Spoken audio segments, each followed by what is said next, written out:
Hai, perkenalkan saya Atela Clarita dengan NIM 19125210339 dari Prodi Hubungan Internasional Universitas Udayana. Pada kesempatan kali ini saya akan menjelaskan mengenai manajemen konflik internasional dan resolusi konflik internasional. Kita mulai dengan manajemen konflik internasional.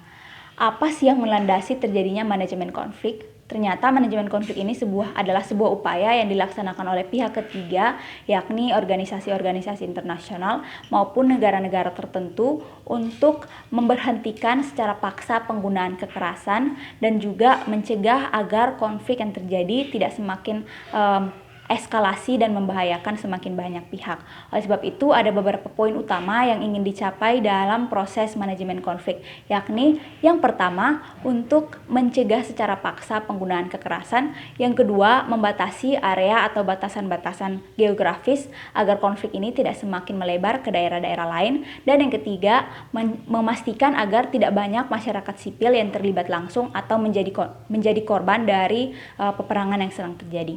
Adapun dua tahap utama yang harus dilaksanakan dalam proses manajemen konflik. Yang pertama adalah peace enforcement. Dalam pelaksanaan peace enforcement, pihak ketiga akan secara paksa memberhentikan penggunaan kekerasan. Biasanya pihak ketiga akan melaksanakan intervensi militer, tapi juga mereka bisa melaksanakan sanksi dan juga boikot dari segi ekonomi. Yang kedua adalah peacekeeping. Dalam tahap peacekeeping ini, pihak-pihak yang berkonflik akan dipantau oleh pihak ketiga agar tidak ada lagi kecenderungan untuk saling menyerang satu sama yang lain.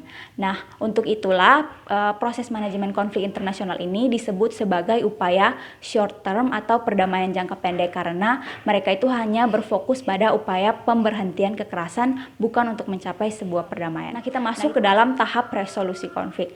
Berbeda dengan manajemen konflik, resolusi konflik ini berfokus dan berupaya untuk mencapai sebuah perdamaian jangka panjang. Oleh sebab itu, pihak ketiga akan berusaha mencari tahu dan juga mengatasi ide atau latar belakang yang menjadi konsep atau landasan pelaksanaan sebuah konflik. Dengan demikian, ketika ide-ide atau landasan utama itu sudah diberantas, maka kedepannya diharapkan tidak ada lagi kemungkinan terjadinya konflik yang sama.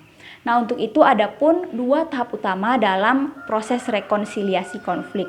Yang pertama adalah dengan peacemaking.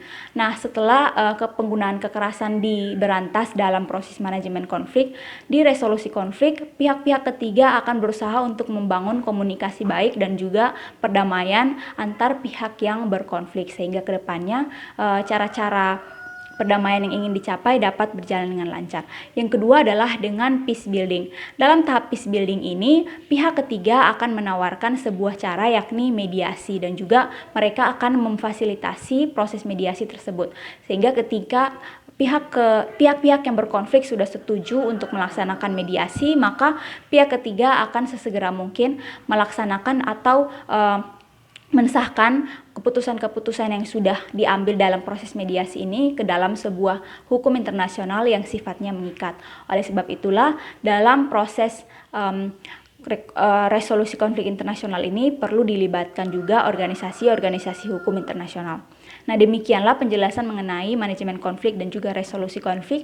Perbedaan keduanya ini terletak dari tujuan utamanya, yakni manajemen konflik bertujuan untuk menghentikan penggunaan kekerasan sehingga sifatnya yakni hanya bersifat short term, sedangkan resolusi konflik internasional ini bertujuan untuk mencapai sebuah perdamaian jangka panjang dan sifatnya yakni long term atau positive peace.